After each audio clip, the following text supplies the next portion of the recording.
Surat operational મ્યુન્ટ હન્ટમાં Surjit Singh લબાની ધરપકડ. તેણે 35 cyber ગુનાઓમાં 2 crore રૂપિયાનું છેતરપિંડી કરી હતી. આગળની તપાસમાં તેનો નેટવર્ક અને સાથીઓને પકડવા પોલીસની કાર્યવાહી ચાલુ છે.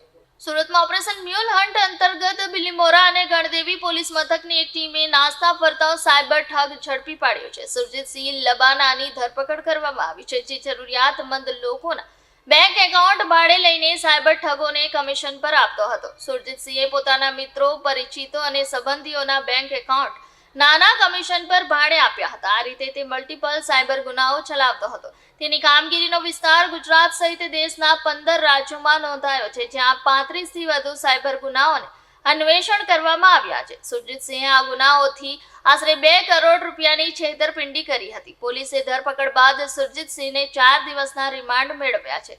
તપાસમાં સામે આવ્યું છે કે તે મધ્યપ્રદેશ અને બિહારના સાયબર ભેજાબાજોના ઇશારે કામ કરતો હતો.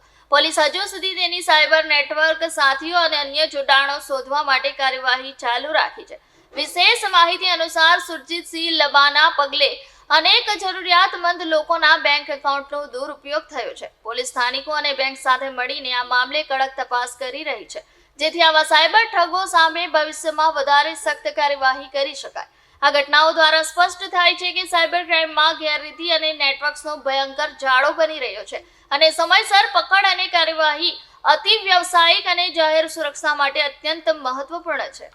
નવસારી જિલ્લાની અંદર ઓપરેશન મ્યુલ હન્ટ ઓપરેશન દરમિયાન સાયબરના ગુનાઓમાં નાસ્તો ફરતો આરોપી સુરજીત લબાના ને બિલીમોરા પોલીસે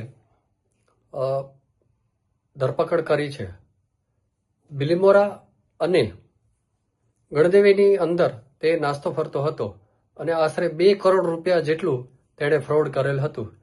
આ કેસની અંદર પોલીસ અધિક્ષક શ્રી રાહુલ પટેલ સાહેબના માર્ગદર્શન હેઠળ આરોપીને શોધ કરવા માટે ટીમ બનાવવામાં આવેલ હતી અને તેની ધરપકડ કરવામાં આવેલ છે. આરોપીનું નામ છે સુરજીત લબાના.